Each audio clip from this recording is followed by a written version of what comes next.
내일부터 수도권 거리두기가 2단계로 올라가면서 유흥시설 운영이 금지되고 밤 9시 이후에는 음식점에서 식사도 할 수 없게 됩니다. 서울에서는 10인 이상 집회가 금지되고 대중교통 운행도 단축됩니다. 다음 달 11일부터 미국에서 코로나19 백신 접종이 시작될 수 있다는 전망이 나왔습니다. 주요 20개국 정상들은 코로나19의 세계적 유행을 끝내기 위해 백신을 공평하게 분배해야 한다고 강조했습니다. 문재인 대통령이 주일 대사를 1년 반 만에 전격 교체하기로 하고 강창일 전 더불어민주당 의원을 새 대사로 내정했습니다. 강 내정자는 수출 규제와 지소미아 문제를 동시에 풀자고 제안했습니다. 지난 여름 집중호우로 인한 피해 탓에 아직도 삶의 터전으로 돌아가지 못한 이재민들이 적지 않습니다. 재난 후 지금 이재민들은 어떻게 지내고 있는지 연속 보도합니다. 방송인 사유리 씨의 비혼 출산은 국내에서 불법은 아니지만 관련 규정과 제도가 없어 현실적으로 불가능에 가깝습니다. 가족은 혼인과 혈연으로만 이루어져야 하는 것인지 생각의 폭을 넓히는 계기가 돼야 한다는 지적이 나오고 있습니다.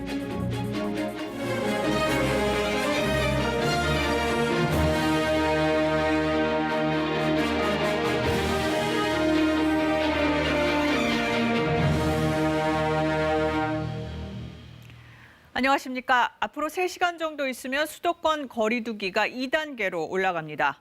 KBS 9시 뉴스 먼저 앞서 두 번의 위기 잘 막아냈듯이 달라지게 될 일상 차분하게 준비해보겠습니다. 일단 2단계가 되면 유흥시설은 운영할 수 없고 밤 9시 이후 식당과 카페는 포장과 배달만 해야 합니다. 1단계로 완화된 지 한 달여 만에 다시 고삐를 죄게 된 건데 먼저 서울 홍대 거리에 나가 있는 취재기자 연결해보겠습니다. 우한솔 기자, 거리두기 올라가기 전 마지막 밤인데 사람들 별로 안 보이네요. 네, 그렇습니다. 월요일 밤인 만큼 평소보다 그렇게 많은 사람들이 있는 상황은 아닙니다. 지금 제 주위로 음식점, 카페 등 모두 정상적으로 영업을 하고 있지만 내일 이 시간부터는 이런 모습 당분간 보기 어려워집니다. 우선 노래방 같은 경우에는요, 내일 밤 9시 이후에는 영업을 할 수 없게 되고요. 또 오락실과 멀티방 등은 8제곱미터당 1명으로 인원 제한이 강화되고 또 안에서 음식을 드실 수 없습니다. 또한 음식점 같은 경우에도 밤 9시 이후에는 안에서 식사를 하실 수 없고 포장과 배달만 가능합니다. 또한 카페 역시 시간과 관계없이 안에서는 음료를 드실 수 없게 됩니다. 상인들은 안 그래도 어려운데 더 어려워졌다면서 하소연했습니다. 하지만 확진자가 하루에 200~300명씩 늘어나는 상황이라서 힘들다는 이야기조차 하지 못하는 분위기라고 전했는데요. 이 단계 격상에 동의할 수밖에 없지만 2단계에서는 차라리 휴업을 하는 게 낫겠다. 또 세금이라도 깎아달라는 현실적인 요구가 나오고 있고 이 밤 9시가 피크타임인 만큼 방역수칙을 지키는지 확인하면서 영업 허용 시간을 늘려달라는 목소리도 많았습니다. 또 2.5단계 때 외식업체를 상대로 당시 매출이 얼마나 줄었는지를 조사해봤더니 응답자 600명 중에 98%가 매출이 줄었고 감소 수준은 평균적으로 절반이 넘은 거로 나타났습니다. 네, 아무래도 생업에 영향이 클 수밖에 없겠죠. 그럼 2단계에서 주의할 점 다시 정리해볼까요? 네, 우선 클럽 등 유흥시설 5종은 집합 금지되고요. 그리고 이 같은 중점 관리시설은 한 번만 방역수칙을 어긴 사실이 확인되면 바로 집합 금지 조치가 적용됩니다. 일반 관리시설 중에 헬스장 같은 실내 체육시설은 밤 9시 이후에 운영할 수 없고요. 결혼식장과 장례식장은 면적과 관계없이 100명 미만으로 인원 제한됩니다. 영화관과 공연장에서는 좌석 한 칸씩 띄우고 안에서 음식물을 드실 수 없고요. 야구 같은 스포츠 경기 관중 수는 10%로 줄고 종교활동도 좌석수 20% 내로 인원을 줄여야 합니다. 현재 이 같은 2단계 조치를 시행하고 있는 곳은 전남 순천시와 경남 하동군인데요. 이 방역당국은 수도권을 1.5단계로 올린 뒤에 불과 닷새 만에 다시 2단계로 올린 사실에 매우 안타깝다고 하면서도 이 대유행을 막기 위한 어쩔 수 없는 불가피한 조치라고 강조했습니다. 지금까지 서울 홍대거리에서 KBS 뉴스 우한솔입니다. 네, 지금 전국에서 코로나19 확진자가 가장 많은 지역이 서울입니다. 하루 신규 확진자가 닷새째 100명을 넘자 서울시는 내일부터 10명 이상 모이는 걸 금지하고 대중교통 운행도 줄이기로 했습니다. 또 자영업자들에 대해서는 정부와 협의해서 지원을 검토하기로 했습니다. 오대성 기자입니다. 서울 마포구에 있는 한 교회입니다. 집단 감염이 발생한 동대문구 한 고등학교 교사의 가족이 다닌 곳입니다. 교인을 포함해 42명이 추가로 확진됐습니다. 노량진 임용학원과 관련해선 누적 확진자가 81명으로 늘었습니다. 교실 내 책상 간 간격이 좁아서 밀집도가 높았고요. 환기가 잘 이루어지지 않는 환경이었습니다. 노량진발 확진자는 서울 외에 10개 시도로 퍼져나갔습니다. 전국 곳곳에서 인파가 몰리는 서울의 특성이 그대로 반영된 건데 서울시는 지금이 최대 고비라며 시설별로 강화된 대책을 내놨습니다. 먼저 대중교통. 내일부터 밤 10시 이후 시내버스는 운행이 20% 줄어듭니다. 배차 간격도 평소보다 5에서 10분 정도 길어지게 됩니다. 지하철도 밤 10시 이후엔 20% 감축 운행하는데 이번 주 금요일부터 적용합니다. 여기에 확진자 증가세가 꺾이지 않으면 현재 자정쯤인 막차 시간을 1시간 앞당기는 방안도 추진합니다. 연말 모임과 심야 시간대 불필요한 이동을 줄여보겠다는 취지입니다. 100인 이상 금지로 완화됐던 집회 제한은 다시 10인 이상으로 돌아갑니다. 25일로 예정된 도심 집회는 민주노총에 자제를 요청했습니다. 인구 밀도가 높고 유동 인구가 많아 N차 감염 우려가 높은 서울의 특성을 반영해 사회적 거리두기 3단계 준하는 선제적인 조치를 취했습니다. 또 마스크 착용이 어려운 헬스장 등 실내 체육시설의 샤워실, 목욕탕 내 한증막은 운영이 금지되고 종교 활동은 비대면으로 강력 권고, 방문 판매 모임 20분 내 종료, 학원 공용 공간의 이용 인원은 절반으로 제한됩니다. 한편 서울시는 피해를 감내하고 있는 자영업자들에게 감사하다며 추가적인 현금 지원 여부를 검토하겠다고 밝혔습니다. KBS 뉴스 오대성입니다. 네, 하루 사이 국내 확진자는 271명 늘었습니다. 국내 발생은 255명입니다. 엿새 만에 200명대로 내려왔지만 주말에 검사가 줄어든 영향이 커서 감소세라고 볼 수는 없습니다. 수도권에서는 종교시설과 사우나를 비롯해 의료기관, 키즈카페, 노래방 등 장소를 가리지 않고 집단 감염이 확인됐고 수도권 외에서도 대학교와 대학병원 또 친목 모임과 관련해 추가 감염이 이어졌습니다. 특히 강원도 철원의 한 부대에서 오늘 하루만 확진자가 30명 넘게 확인됐는데 군은 내일부터 모든 군 간부들에게 모임 자제령을 내리고 일부 지역 장병들의 휴가를 제한하기로 했습니다. 신선민 기자가 보도합니다. 강원도 철원의 육군 5포병여단의 한 부대. 출입문이 굳게 잠겼습니다. 사흘 전 코로나19 증상자가 나와 300명 가까이 검사를 받았는데 이 중 31명이 한꺼번에 확진 판정을 받은 탓입니다. 모든 병력 이동은 통제됐습니다. 지금은 전혀 외출을 못 나오고 하니까 보시다시피 여기 지나다니는 사람이 한 명도 없지 않습니까? 감염 경로도 아직 밝혀지지 않았습니다. 최초 감염자가 활동 범위가 넓은 운전병이라 경로 파악이 오래 걸린다고 군은 설명했습니다. 철원의 다른 육군부대와 화천의 육군부대에서도 각각 간부 확진자가 1명씩 나와 오늘 하루 국내 확진자는 모두 33명에 달했습니다. 코로나19 발생 이래 가장 많은 수입니다.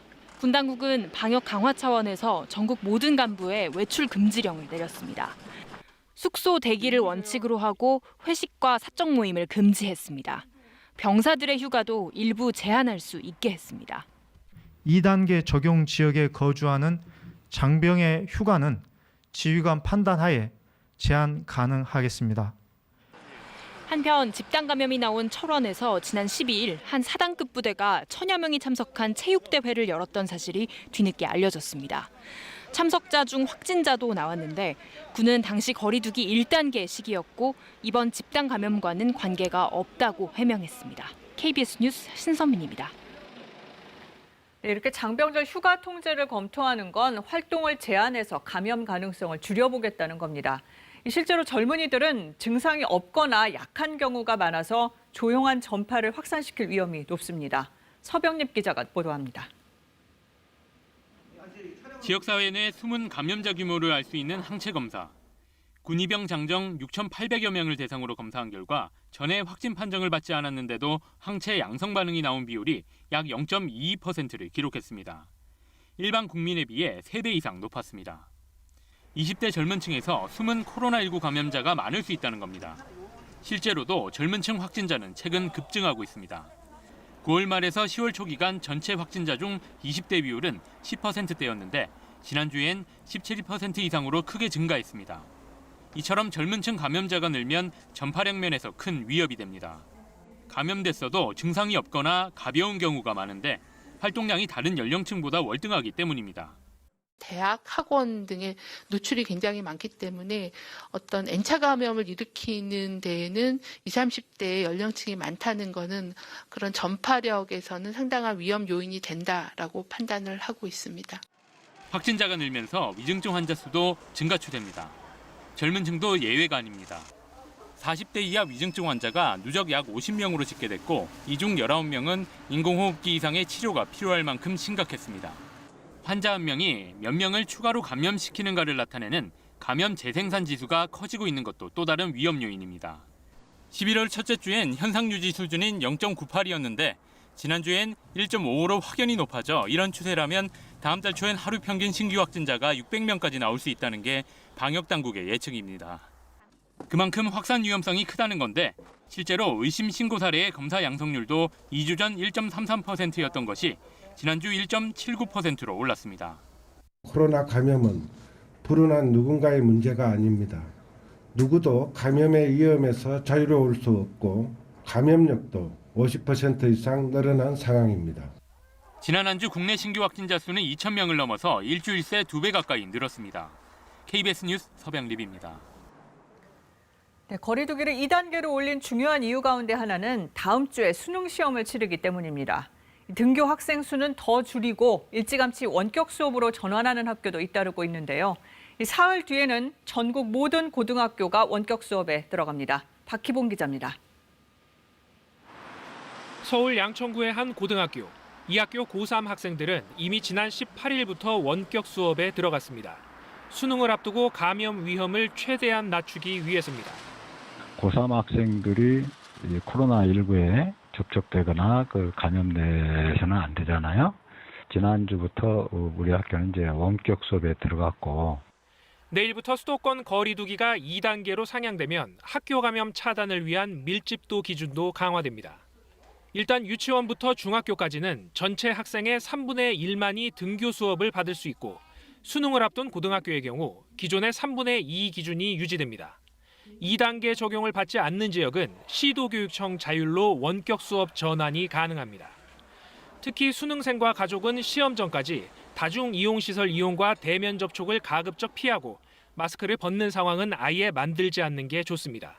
수능 전날에 또 임박해서 검사를 받아야 되는 경우에도 이런 검사의 지연으로 시험 볼 수 있는 그런 기회를 놓칠 수 있기 때문에 수험생을 위한 그런 검사, 신속검사 체계도 갖춰서 다음 달 3일 수능을 일주일 앞둔 오는 26일부터는 전국의 모든 고등학교가 원격 수업으로 전환합니다. 수능 이후, 그러니까 수능 다음 날인 12월 4일 금요일에도 학교 방역 등을 위해서 학교가 자율적으로 원격 수업으로 운영을 할 수 있습니다. 서울시는 수험생 방문이 잦은 음식점과 카페 등 중점 관리 시설 6곳과 모든 입시학원과 교습소 등 1,800여 곳에 대해 방역 수칙을 잘 지키는지 집중적인 점검을 펼칠 계획입니다. KBS 뉴스 박희봉입니다. 네, 이번에는 코로나19 상황이 가장 심각한 나라 미국으로 가보겠습니다. 이 누적 확진자의 4분의 1이 이번 달에 나왔을 정도로 확산세가 빠릅니다. 다만 다음 달 11일쯤 백신 접종이 시작될 수도 있다는 소식이 들리는데요. 미국 연결해서 자세히 알아보겠습니다. 서지영 특파원, 확진자뿐 아니라 숨지는 사람도 크게 늘고 있죠. 네, 연일 최고치 경신이란 말이 무색해질 정도입니다. 미국 내 신규 확진자가 이달 들어 이미 300만 명이 넘은 것으로 집계됐습니다. 그래프를 보시면 현지 시간 20일 기준 하루 신규 확진자는 14만여 명, 최근 일주일 평균 17만 명이 넘었습니다. 2차 확산이 왔던 7월 당시와 비교해 보면요, 2배를 훨씬 웃도는 수치입니다. 11월 들어 코로나19로 숨진 사람은 2만 5천여 명인데요. CNN은 전체 감염자의 25%, 누적 사망자의 10%가 각각 이달에 나왔다고 전했습니다. 네, 누적 확진자, 사망자, 이게 병원들이 감당할 수 있는 수준입니까? 그렇지 않습니다. 늘어나는 사망자들을 감당할 수가 없어서 재소자들까지 동원할 정도인데요. 텍사스주 엘페소 상황입니다. 재소자들이 사망자 처리에 동원됐다는 겁니다. 수감자들이 또 다른 감염원이 될 수 있다는 논란이 제기되자 당국은 주 방위군을 투입했습니다. 뉴욕 선셋파크 39번가 부두에는 지난 4월 숨진 650여 구의 시신이 냉동 트럭에 아직도 보관돼 있습니다. 대부분 가족이 없거나 매장할 여유가 없는 경우입니다. 전국 검사소에 늘어선 줄, 또 의료 인력 부족 등을 감안하면 2, 3주 뒤에는 하루 사망자가 3,000명에 이를 수 있다는 경고도 나왔습니다. 그나마 이 백신 개발이 속도를 내고 있는 것 같은데 언제쯤 또 몇 명이나 접종이 가능한 거죠? 네, 이르면 다음 달 11일쯤이면 미국에서 백신 접종이 시작될 수 있다는 전망이 나왔습니다. 미국 백악관의 최고 백신 책임자가 밝힌 내용입니다. 백신 개발 제약사인 화이자가 지난 20일 식품의약국에 백신 긴급 승인을 신청했는데요. 다음 달 10일 열리는 자문위원회에서 승인이 된다는 전제 하에 다음 날인 다음 달 11일부터 접종이 가능할 수 있다는 겁니다. 12월에는 최대 2천만 명, 이후에는 매달 3천만 명의 미국인이 백신 접종을 받게 되면 집단 면역도 가능하다고 전망했습니다. 70% or so of the population being immunized would allow for true herd immunity to take place. That is likely to happen somewhere in the month of May. 영국의 경우 속도가 빠른데요. 이르면 일주일 안에 화이자 백신이 승인될 수 있고 다음 달 1일 접종 개시를 위한 준비 지침이 내려졌다고 영국 BBC가 전했습니다. 이와 함께 영국 옥스퍼드대가 아스트라제네카와 함께 개발 중인 백신의 평균 면역 효과가 70%, 최대 90%라는 결과도 나왔습니다. 지금까지 워싱턴에서 전해드렸습니다. 네, 이렇게 백신 개발이 속도를 내고 있지만 일부 국가는 자칫 백신 접종에서 소외될 수 있다는 우려도 있습니다. 이 때문에 주요 20개국 G20 정상회의가 공정한 백신 접근을 보장하자는 선언문까지 만들었습니다. 하지만 실효성에 대한 의문은 여전합니다. 두바이 박석호 특파원입니다. 페루의 한 공동묘지, 코로나19에 감염돼 숨진 이들의 관이 끊임없이 도착합니다. 대부분 제대로 된 치료를 받지 못했다고 말합니다. Si verdaderamente están dando el oxígeno a todos los pacientes, si hay enfermeras o médicos para todos los pacientes que están ahí. 미국 등 선진국에서는 백신 개발과 접종을 눈앞에 둔 상황. 그러나 저소득 국가 입장에서는 먼 나라 얘기일 수밖에 없습니다. 코로나19의 감염력과 전파력을 감안할 경우 저소득 국가들에게도 백신 공급이 이루어져야 코로나19의 세계적 유행을 끝낼 수 있습니다. G20 정상회의가 백신의 공평한 분배를 강조하는 정상 선언문을 채택한 이유입니다. فإن أولوياتنا القصوى تتمثل في ضمان إتاحة اللقاحات والعلاجات والأدوات التشخيصية بشكل عادل. 문재인 대통령도 국가 간 연대로 기금을 조성해 백신의 균등한 분배를 추구하는 다국가 연합체, 즉 코박스의 역할을 강조했습니다. 한국은 백신의 공평한 접근권을 보장하기 위한 세계보건기구의 노력에 적극 참여하고 코박스에도 동참하고 있습니다. 하지만 미국 등은 코박스에 가입하지 않았고 저소득 국가 지원을 위한 기금도 턱없이 부족합니다. Um die Pandemie einzudämmen, muss der Zugang zur Impfung für jedes Land möglich und bezahlbar sein. Dazu reichen die bisher zugesagten Mittel noch nicht aus. 각 국가마다 백신 확보를 위한 치열한 물밑 경쟁을 벌이고 있는 현실도 G20 정상선언의 의미를 퇴색시킬 수 있다는 우려가 나오고 있습니다. 두바이에서 KBS 뉴스 박석호입니다. 2013년 스스로 찍는 사진을 뜻하는 셀피, 또 2016년 진실의 이면, 2019년은 기후위기. 이렇게 매년 영국 옥스퍼드 사전이 정한 올해의 단어들입니다. 이 해마다 가장 영향력 있는 단어를 선정하는데 올해는 뭘까요? 정하지 못했다. 옥스퍼드 사전이 내놓은 답변입니다. 코로나19가 지배한 2020년은 단어 하나로 요약하기 어려울 만큼 유례가 없는 1년이었다는 겁니다. 옥스퍼드는 대신 전례가 없는 올해의 단어들이라는 보고서를 냈습니다. 봉쇄, 사회적 거리두기, 재개방 이렇게 평소 잘 쓰지 않았던 단어가 일상을 지배했다고 설명했습니다. 문재인 대통령이 오늘 새 주일 대사에 강창일 전 민주당 의원을 내정했습니다. 한일 관계 개선 의지가 담긴 인사로 풀이되는데요. 김경진 기자가 강창일 내정자를 만나 이야기를 들어봤습니다. 주일 대사에 내정된 강창일 전 민주당 의원은 한일의원연맹 회장을 지낸 정치권의 대표적 일본통입니다. 1년 반 만의 전격적인 대사 교체에 이례적인 정치인 출신 주일 대사의 기용, 꽉 막힌 한일 관계를 풀어보겠다는 의도가 담긴 인사라는 평이 나옵니다. 그간 한일 관계에 적극적인 입장을 밝혀온 강 내정자는 일본의 수출 규제와 지소미아 종료 연기, 이 현안을 동시에 풀자고 했습니다. 또 강제징용 문제는 해법 마련에 오랜 시간이 걸리니 차근차근 대화를 하자고 했습니다. 지소미아와 화이트리스는 동시에 풀고 협상 테이블에 앉자. 응? 그럼 협상 테이블에 앉는 순간 전부 다른 사람들은 보류시킬 수도 있는 거니까. 한국이 먼저 해법을 마련해 제시하라는 일본의 요구에는 분명히 선을 그었습니다. 먼저 갖고 오라. 이거는 대화하겠다는 자세가 아니죠. 이제 그런 식으로 나오면 그건 조금 곤란하지 않은가 이렇게 생각을 하고 있습니다. 일본으로서는 내년 도쿄올림픽의 성공이 중요한 만큼 이를 계기 삼아 관계 모색 노력도 진행돼야 한다고 밝혔습니다. 도쿄올림픽이 끝나는 게 아니고 내후년에는 베이징 올림픽이 있어요. 그러니까 이제 한중일 또 북미, 북일 여러 가지 걸려 있는 문제거든요. 강 내정자는 스가 일본 총리가 아베 전 총리와 달리 실용주의자인 만큼 일본의 국익을 생각하며 한일 관계 개선 쪽으로 노선을 바꿀 것이라고 기대했습니다. KBS 뉴스 김경진입니다. 박병석 국회의장이 지난주 성과 없이 사실상 종료된 공수처장 추천위원회 재소집을 결정했습니다. 이에 따라 민주당과 국민의힘이 추천위에서 다시 만나게 됐지만 각자 속마음은 달라진 게 없어 보입니다. 이중근 기자가 보도합니다.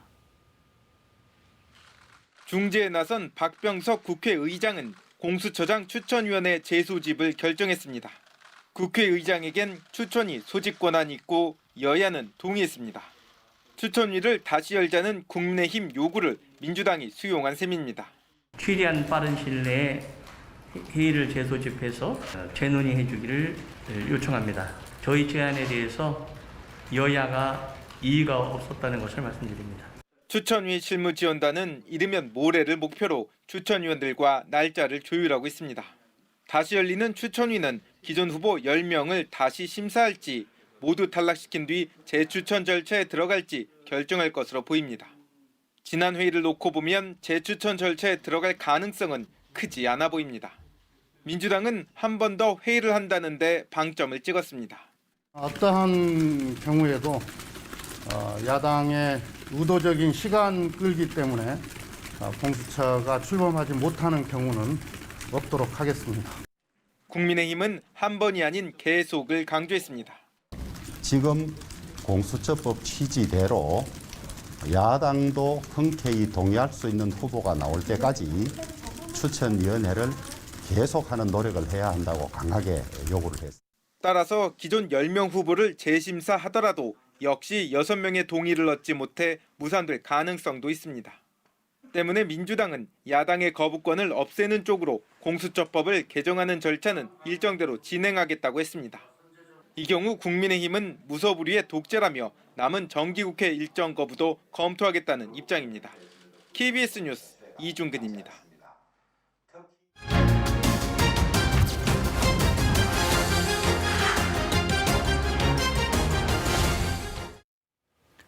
네, 오늘 아침 추우셨죠? 겨울은 성큼 다가왔는데 지난 여름 집중호우에 피해 입은 지역들의 복구는 더디기만 합니다. 이 부서진 집을 못 고쳐서 아직 임시 숙소에서 살고 있는 이재민도 있고요.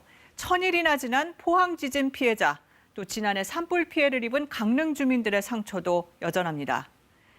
KBS는 오늘부터 닷새 동안 전국의 재난 현장을 다시 찾아 잊혀진 피해자들의 목소리를 전해드립니다.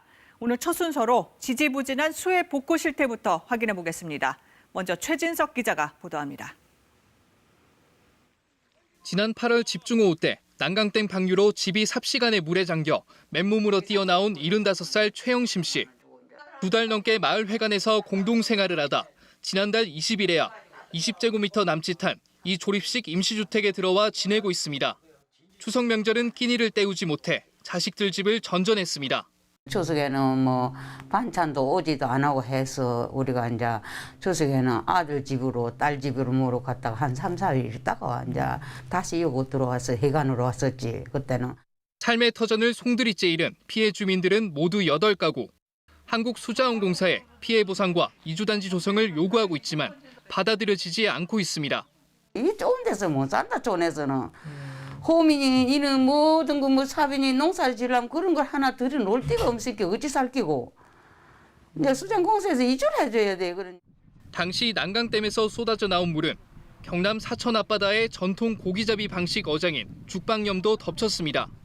어장에 가득 찼던 쓰레기를 치우고 망가진 어장을 고치는 사이 9월과 10월 멸치 조업 시기는 놓쳤습니다. 어민들은 내년 여름이 더 걱정입니다. 난강댐이 존재하는 한 해마다 연례 행사라고 봅니다. 하천 주변에 초목 정리를 갖다 제거 작업을 잘하면은 피해를 어느 정도 줄일 수 있다고 생각합니다. 진주와 사천이 물에 잠길 때 산이 무너져 내린 경남 거창군. 사과나무 수백 그루가 흙과 바위에 묻혀 농장은 쑥대밭이 됐지만 복구는 엄두도 내지 못하고 있습니다. 올해 같은 일이 또 있지 말라는 법이 없어서 사실 무서워요. 여기 저희가 귀농하고 지금 살면서도 괜히 했나 할 정도로 무섭고. 인근 사과 농장도 사정은 마찬가지. 산이 무너져 농장 3분의 1이 흙에 파묻히고 없던 개울이 생겨났습니다. 거창군이 특별재난지역으로 선포되면서 복구 비용 지원을 기대했지만 받은 지원금은 150만 원입니다. 피해 면적이 2,000평이 되는데 150만 원 갖고는 하루 장비 때도 못 쓰니까 제대로 쓰지를 못하고. 유례없는 집중호우로 삶의 터전과 유일한 생계수단을 잃어버린 사람들은 석 달여가 지난 지금까지도 제자리를 찾지 못하고 있습니다. KBS 뉴스 최진석입니다. 네, 이번엔 올여름 500년에 한 번 온다는 폭우에 제방이 무너져 삶의 터전을 잃어버린 섬진강 마을로 가보겠습니다. 이 현장 취재기자 연결합니다. 오주경 기자, 날도 추워졌는데 여전히 창고에서 지내는 분들도 있다고요? 네, 지난 여름 섬진강 제방이 무너지면서 물에 잠겼던 전북 남원시 금지면입니다. 84살 이명택 할아버지의 집인데 허락을 구하고 새로 짓고 있는 모습을 보여드리고 있습니다. 원래 있던 집은 수십 년 된 흙집이어서 물이 들이닥쳤을 때 무너졌습니다. 그래서 옮긴 거처가 물난리 이전에는 창고로 사용하던 바로 이곳입니다. 수십 년 동안 살았던 흙집은 물난리통에 무너졌지만 콘크리트로 지은 이 창고는 오히려 버틴 겁니다. 가로 3m, 세로 4m 정도 되는 창고를 노부부는 방으로 꾸며서 지금까지 생활을 하고 있습니다. 창고살이 이전에는 이렇게 천막에서 지내기도 했습니다. 물난리 이후에 곧바로 태풍이 왔었죠. 할아버지와 할머니는 이곳에 모기장을 치고 2번의 태풍을 버텨오기도 했습니다. 집이 무너진 마당에 살림이 남아있을 리 없습니다. 냉장고 없이 전기밥솥 하나를 두고 끼니를 해결해오고 있고 또 이렇게 제대로 된 화장실이 없다 보니까 가림막을 세우고 찬물로 몸을 씻어가면서 고단한 생활을 이어오고 있습니다. 당시 할아버지처럼 살던 곳을 잃고 대피소로 이동한 이재민들은 모두 218명이었습니다. 네, 당시에 제방이 무너진 걸 두고 인재 논란도 있었는데 복구나 보상은 어떻게 되고 있습니까? 네, 할아버지가 집을 잃고 받은 재난지원금은 1,600만 원입니다. 사실 집을 짓기에는 턱없이 부족한 금액이죠.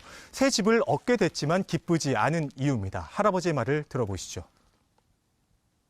가진 돈 없지. 그 일반 대출라도 내가지고 임시금도 집이라도 이제 살고. 그냥 우리는 이제 떠나도 못하고 이러도 못하고 저러도 못하고. 당시 제방이 무너진 걸 두고 섬진강댐 수위 조절 실패 논란이 일었습니다. 환경부 장관은 10월 안에 조사를 마치고 책임질 건 지겠다고 했는데 하지만 정부가 주도한 조사위원회는 주민대표 참여 문제로 곡절을 겪다가 결국 4차례 모임을 끝으로 해산했고 최근에서야 조사협의회가 다시 꾸려졌습니다. 협의회가 조사를 용역에 맡기기로 하면서 결과를 보려면 앞으로 6개월은 더 기다려야 합니다. 계절이 2번이 바뀌었지만 이재민은 일상을 되찾지 못했습니다. 책임 소재를 분명히 가리고 보상이 이루어져야만 이들이 고단한 삶을 끝낼 수 있을 것 같습니다. 지금까지 전북 남원시 금지면에서 KBS 뉴스 오정현입니다. 엄마, 아빠, 그리고 아이들. 가족하면 자연스레 떠오르는 장면이죠. 그런데 요즘은 꼭 그렇지도 않습니다.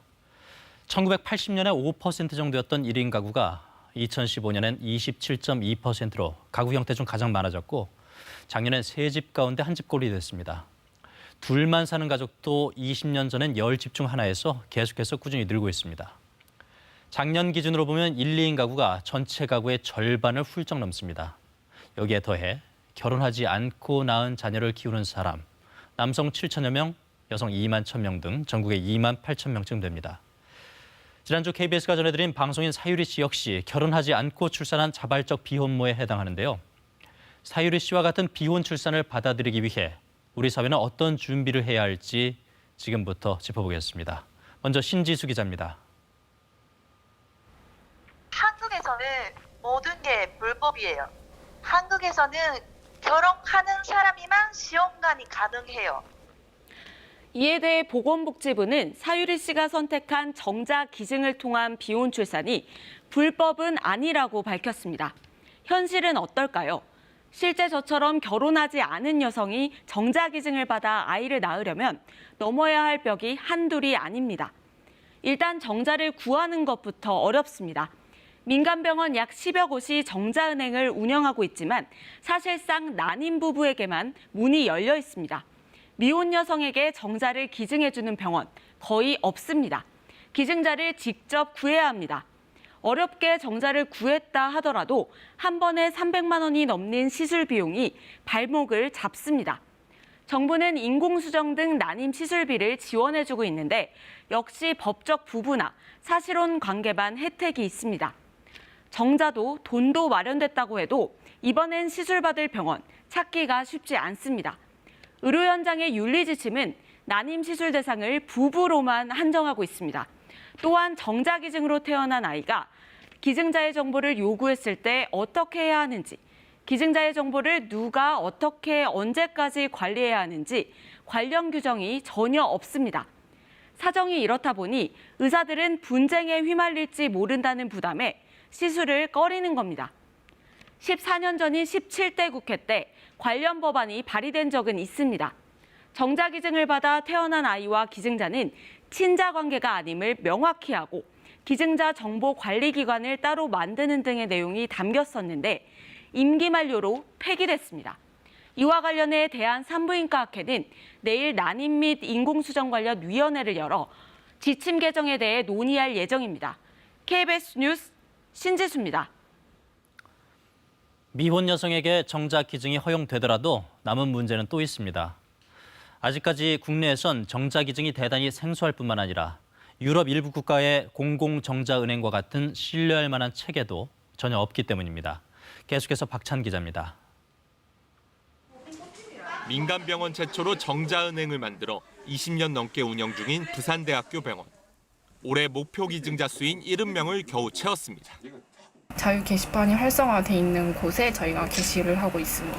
대부분 대학생들이라서 뭐 20살부터 네, 그 정도? 이곳을 포함해 국내에서 이뤄지는 정자 기증은 1년에 약 300건에 불과합니다.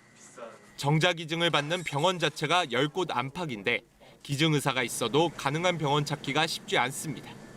확인해봐드리고 연락드리는 건데 따로 기증 받고 있지는 않다고 하셔가지고 예전에 했던 거 맞죠? 그러신 것 같아요. 조건도 까다롭습니다. 일단은 만 20세 35세 이하의 미혼 남성, 그리고 두 번째 4년제를 졸업하여야 하고 이처럼 정자 기증 자체가 어려운 현실에서 아예 인터넷에 공개적으로 정자 기증 의사를 밝히는 경우도 있습니다. 되게 힘들 거예요. 왜 그러냐면 정자은행이 어디 있는지도 모르고 근데 어떻게 하는지 모르고 쉽게 이렇게 무슨 헌혈하듯이 그렇게 할 수 있는 병원이 없어요. 이 때문에 영국이나 프랑스처럼 국가나 공공기관이 직접 정자은행을 운영하고 제대로 관리해야 한다는 지적이 나옵니다. 정부 지원을 통한 공공정자은행이 설립이 되고 뭐 홍보 기능이라든지 정자 수급 체계가 잘 갖춰지면 정자를 현재 국내에서 수급하는 데는 큰 문제가 없다고. 국내 난임 부부 중 정자 기증을 받아 최애 수정을 하는 경우는 매년 500건 정도에 불과합니다. KBS 뉴스 박찬입니다. 사유리 씨의 출산은 비혼 여성에게는 왜 정자 기증이 안 되느냐는 물음을 넘어 더 근본적인 질문을 던지고 있는데요. 결혼 안 한 여성의 출산을 어떻게 생각하고 있었는지, 과연 정상가족이란 무엇인지 등 가족제도에 대해 다시 한번 생각해보는 계기가 되고 있습니다. 조지연 기자가 전문가들의 얘기를 들어봤습니다. 자발적으로 비혼모가 된 사유리 씨에 대한 응원은 반대로 그동안 여성에게 임신과 출산이 비자발적이었을 수 있다는 생각의 계기가 됐습니다. 아내로서 며느리로서의 압력 혹은 인구 정책 안에서는 이제 저출산을 해결하기 위해서 여성은 아이를 낳아야 된다라고. 그러니까 여전히 임신 출산이 개인 여성이 선택할 수 있는 영역이라고 생각하는 게 많이 없었던 것 같아요. 저출산을 걱정하면서도 어떤 출산은 허용하지 않는다는 사실도 깨닫게 됐습니다. 사회 지속성을 위해서는 애를 낳고 싶어하고 애를 잘 키우고 싶어하는 사람은 누구든 지원해 주는 게 좋잖아요, 사실. 저출산 정책을 처음부터 다시 고민해야 한다는 지적도 나옵니다. 저출산은 굉장히 사람을 숫자로만 본다는 거죠. 어떠한 방식이든 출생이더라도 충분한 돌봄이 가능한 지원이 무엇일까에 대한 논의로 우리 사회가 좀 이동해야 되지 않을까. 우리 사회 복지의 기본 단위는 여전히 가족이지만 이미 곳곳에서 빈틈이 드러나고 있습니다. 그러니까 세대주가 신청을 하면은 그 가구 구성원들이 다 혜택을 받을 수 있을 거라고 생각을 했는데, 그러니까 많은 경우에 가족들이 그런 형태가 아니라는 거죠. 그러니까 사실은 세대주와 연락을 안 한 지 10년 이상 된 사람이 있을 수도 있고, 혼인과 혈연으로 이어진 부모와 자녀라는 3인 이상의 이른바 정상가족은 이제 전체 가구 중 40%도 안 됩니다. 정상가족이 있고 거기에 벗어난 사각지대의 문제가 아니라, 그러니까 정말 정상가족이 대체 어떤 형태의 가족인가라고 하는 것에서 다시 시작을 할 필요가 있다는 생각. 모든 인간의 삶 자체가 더 이상 생애에서 하나의 모델만은 살지 않는다는 겁니다. 어느 순간에 결혼할 수도 있고, 또 다음에는 1인 가구로 갈 수도 있고, 또 1인 가구로 살다가 어떤 동거관계로 갈 수도 있고. 결국 가족을 정상과 비정상으로 구분하지 않는 새로운 상상력이 필요한 시점입니다. 강아지를 정말 사랑하거든요. 근데 강아지랑 저랑 같은 피가 흐리는 거 아니잖아요. 같이 보내는 시간이 가족이 된다고 생각해요. KBS 뉴스 조지연입니다. 네, 북한이 연평도를 포격한 지 오늘로 10년이 됐습니다. 연평도를 포함해 전국 곳곳에서 추모 행사가 열렸는데요. 취재 기자 연결해 보겠습니다. 장혁진 기자, 이 뒤로 무너진 건물이 보이는데 당시 포격당한 집인가요? 그렇습니다. 현재 이곳은 안보교육장으로 활용되고 있습니다. 10년 전 포격 흔적이 그대로 남아 있는데요. 보시다시피 지붕은 완전히 무너져 내렸고요. 집 안에 그을린 흔적도 선명합니다. 또 이쪽으로 보시면 당시 떨어졌던 북한의 포탄이 그 모습 그대로 전시되어 있습니다. 10년이 지났지만 이곳의 긴장감은 여전합니다. 저희 취재진이 오늘 북측 지역을 살펴봤는데 북한 해안포 진지의 일부 포문이 열려있는 모습도 확인했습니다. 날씨가 개면서 습기를 제거하기 위해 포문을 열어놓은 것으로 추정됩니다. 연평도엔 이런 북한의 해안포를 타격할 K9 자주포 부대가 있는데요. 해병대는 당시 대응 사격을 했던 자주포 진지 한 곳을 안보전시관으로 조성하기로 했습니다. 네, 오늘 연평도 현지에서 10주기 추모 행사도 있었죠. 네, 10년 전 포격으로 우리 군인 2명과 민간인 2명이 숨졌는데요. 전사장병 유가족들도 이곳을 찾아서 전사지와 위령탑을 둘러봤습니다. 유가족의 말 들어보시죠. 북한 포격으로 처참하게 전사한 너희들의 희생에 사과 한마디 받아내지 못해서 미안하고 연평도 포격이 많은 사람들 마음속에 잊혀져 가고 있음이 미안하고. 서해 5도 평화운동본부는 연평도 바다 위에 서해 평화를 염원하는 상징물을 설치하기도 했습니다. 공무원 피살 사건과 개성 연락사무소 폭파로 올해도 남북관계가 긴장 상태였던 적이 많았습니다. 그럴 때마다 연평도엔 조업 제한 조치가 내려지는데 코로나19로 관광객이 줄어든 상황까지 겹쳐서 주민들은 이중고를 겪고 있습니다. 남북관계가 진전돼서 또다시 10년 전과 같은 아픔이 반복되지 않는 게 주민들의 바람입니다. 지금까지 연평도에서 KBS 뉴스 장혁진입니다. 다음 소식입니다. 코로나 확산 소식에도 불구하고 오늘 코스피가 2% 가까이 오르면서 2,600선을 돌파했습니다. 이 종가 기준으로 코스피가 2,600선을 넘은 건 사상 처음입니다. 사실 코스피는 2010년 이후 10년 가까이 2,000선 안팎에 정체돼 있었습니다. 이러다 보니 박스피라고까지 불리곤 했었는데요. 3년 전에도 바이오 관련주 붐이 일면서 상단을 뚫는가 싶었지만 다시 제자리로 돌아왔죠. 그런데 전 세계 코로나 확산세가 여전하고 우리도 거리 두기가 다시 강화되는 이 시점에 코스피가 사상 최고치를 경신한 이유가 뭘까요? 김범주 기자가 분석해봤습니다. 지수 상승을 이끈 건 외국인의 매수세입니다. 이달 말까지 아직 5거래일이 남았지만 벌써 6조 4천억 원어치 넘게 순매수해 월 기준 역대 두 번째로 많습니다. 환율 하락에 대한 기대감과 경기 회복에 따른 수출 개선, 이로 인한 기업 실적의 개선에 대한 기대감이 전체적인 주가 상승, 외국인 자금 유입을 확대시키는 요소로. 코로나 직후에는 언택트와 바이오 업종에 대한 개인의 매수세로 증시가 반등했다면 하반기에는 외국인 투자자가 수출 수혜주를 주로 사들이면서 철강과 반도체, 배터리 업종 중심으로 주가가 올랐습니다. 실제로 이달 들어 20일까지 우리 수출은 반도체와 휴대전화를 중심으로 지난해 같은 기간보다 11% 넘게 증가하는 등 회복세를 보이고 있습니다. 국내 수출 같은 경우는 전 세계 그 경기의 그 척도, 바로미터 역할을 하고 있습니다. 그러한 측면에서 보면 외국인 투자자들이 이제 국내 주식을 선매수하는 이러한 경향들이. 외국인 자금까지 상대적으로 잘 버티고 있는 우리 증시에 투자를 늘리면서 올해 코스피 상승률은 G20 회원국 가운데 두 번째로 높습니다. 다만 국내외 코로나19 재확산과 백신 생산과 보급에 대한 불확실성이 완전히 해소되지 않은 점은 여전히 변수입니다. KBS 뉴스 김범주입니다. 네, 그런데 실물 경제는 주식시장과 분위기가 다릅니다. 이 내수 살리기용 소비 쿠폰은 대부분 발급이 중단됐고 이 거리두기 단계가 올라가면서 음식점에선 연말 특수를 누리기 힘든 상황이 됐는데요. 이런 소비 위축이 우리 경제에 어떤 영향을 미칠지 박예원 기자가 짚어봤습니다. 외식, 관광, 영화 관람 등에 돈을 쓸 때 정부가 일부를 보태주는 소비 쿠폰 사업. 최근 소비 반등의 불씨를 살려 4, 4분기 경기 회복을 이끌어낼 수 있도록 총력을 다하겠습니다. 하지만 8개 분야 가운데 농수산물을 뺀 나머지가 또 중단됐습니다. 숙박 쿠폰은 계획 물량의 절반, 공연 쿠폰은 3분의 1가량만 발급됐고 외식은 단 5%에 그쳤습니다. 수도권을 중심으로 거리두기가 강화되면서 연말 저녁 장사가 어렵게 된 음식점업 등 대면 업종의 타격이 불가피합니다. 올해 민간 소비를 한국은행은 마이너스 3.9%, KDI는 마이너스 4.3%로 내다봤는데 민간 소비에 긍정적 영향을 줄 거로 보였던 정부 지원책이 어긋나게 되면 상황은 비관적인 시나리오로 흘러갈 가능성이 커집니다. 반면 내수 위축이 올해 성장률에는 큰 영향을 미치지 않을 거라는 예상도 있습니다. 11월이 다 끝나가는 시점에서 나온 것, 방역 수칙을 잘 지키면서 비대면, 비접촉 소비 활동을 그런대로 하고 있다라는 점이 이제 경제 성장률을 그런대로 지탱할 수 있는 그 요인인 것입니다. 선방하고 있는 수출도 힘을 보태고 있습니다. 하지만 코로나19 해외 확산세가 수출에 어떤 영향을 미칠지는 면밀히 살펴야 합니다.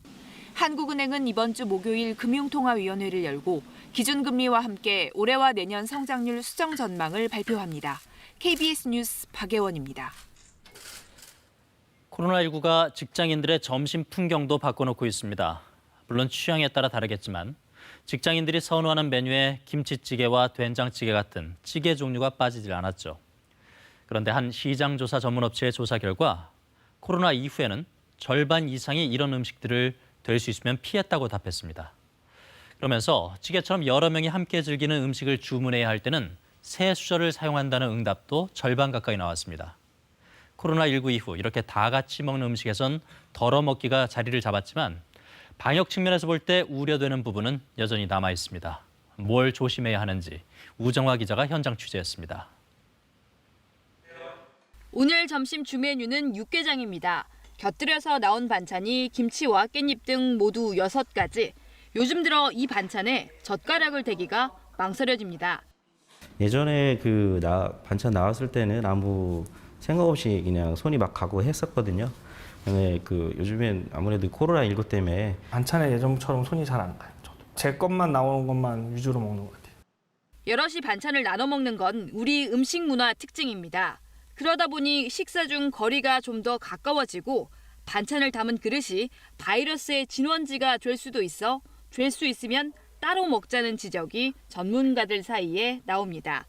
그러니까 덜어먹지 않고 먹었을 때 음식물을 통해서 바이러스가 직접 전달되는 것은 아니거든요. 손길의 접촉이 이제 늘어나거나 용기, 식기나 이런 것들이 오염될 수 있는 확률이 높아지다 보니까 불편하더라도 여러 사람이 함께 식사할 때는 음식 덜어먹기가 꼭 필요합니다.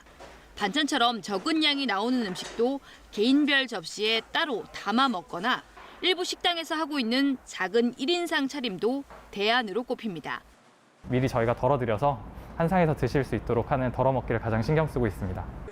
수도권을 중심으로 한 사회적 거리두기 2단계 복귀로 식당 방역도 어느 때보다 중요해진 상황.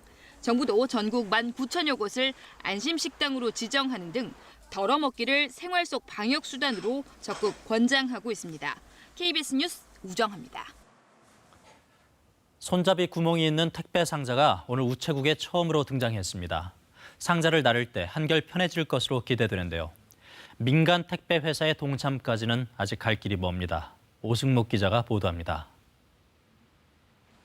짐차에서 문 앞까지 15kg짜리 배추김치 상자를 받친 손이 잔뜩 긴장합니다.